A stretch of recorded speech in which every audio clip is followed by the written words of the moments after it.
it's like an escape from so many terrible situations that these people have to go through. So I'm really not knocking anybody down for doing what they do and choosing to continue to do that for a long time. I've seen how it has helped people, how it has changed lives. It has changed my life.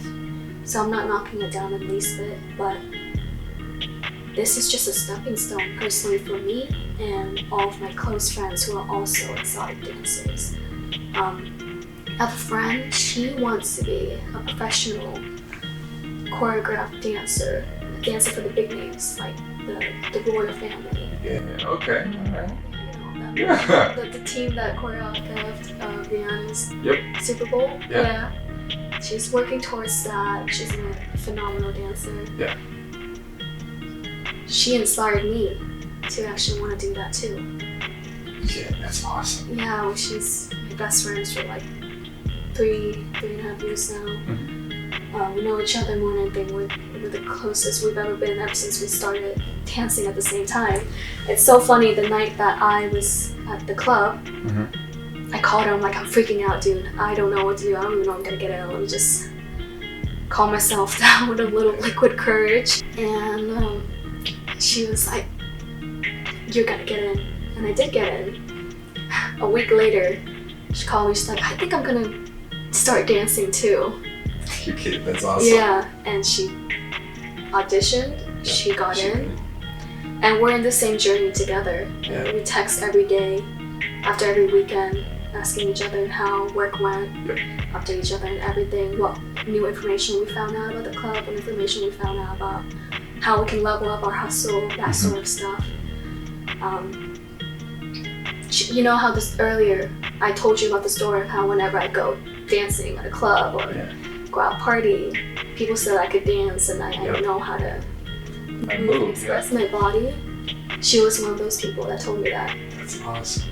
And she encouraged me, she has inspired me in many more ways. I'm very grateful to have her in my life. And to see her exude that confidence and to see her exude that passion of dancing sparked something that for the longest time was, almost like completely diminished, but because of her, that passion for dancing and making art and being creative was reignited. Yeah. And now I want to do that too. That's so cool. So what are you kind of using to get there? Are you auditioning for other roles, or are you just practicing and getting your body comfortable and in shape? A little bit of both. So in terms of that, I actually take a few dance classes now. Nice. I take like pole classes, but I'm about to start taking the regular dance class really seriously and invest more time in that to prep myself for auditioning. And because I have an insider, because she's already in that industry of go-go dancing, I have somebody who I can ask for advice and ask for tips about auditioning. So that's what I'm hoping that in the future we'll move towards that. How do you feel that the community of other strippers work with you? Do they help you? Are they supportive? That's just gonna depend on what club you end up in. Okay. Some are supportive, some are not. Which I get both sides really, because I've been at both sides. This is how I think. I think that community is what separates humans from the rest of the species. Yeah. The fact, I just think that this sense of community, sense of belonging is what makes us us. Mm-hmm. So I really prioritize that, and my friends, the people that I associate with, they feel the same way. People who are also dancers like me, they feel the same way. They love to help out people, they love to give any advice and tips that they learned along the way.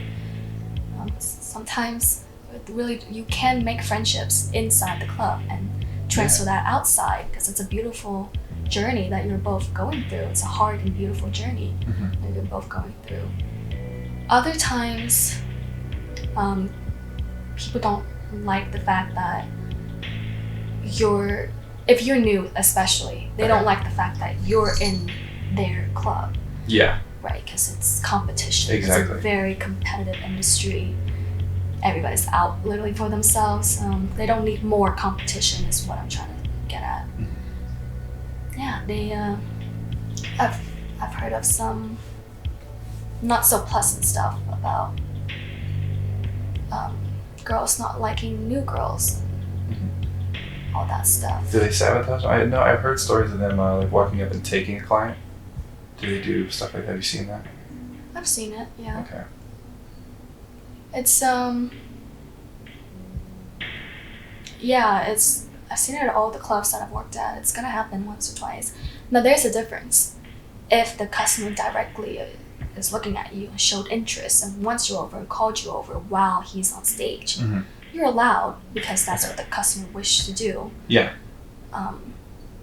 You may sit there with them if you show support to the girl that's on stage, or you may just sometimes they'll flag you over. They're like, hey, after this set right here, you and I both go get a private. Okay. And that's fine too. It can happen. Yeah. But there are situations where the girls are not so nice. They're trying to steal the customer. They're trying to compete. They're trying to get as much private dances for the night as they can. Yeah. So they'll come up and try and steal the customers away. I don't see that happen often. Usually it's because the customer called them over. Okay. I don't see a lot of the situation where the girl just come up like that, because I don't think it's gonna end up well. After the set, the dance is gonna be pissed. Exactly. They're gonna. How do you target your clients, and how do you get them to look at you?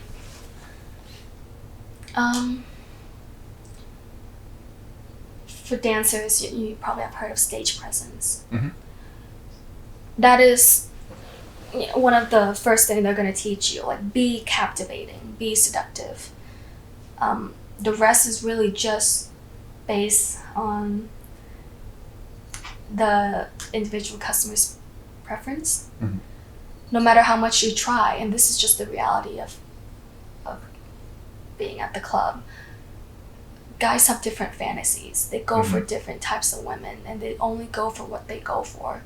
It doesn't matter how much time you try and convince them. If they're not into that type of woman, they're not gonna go for it. Yeah. So it's best not to waste your time.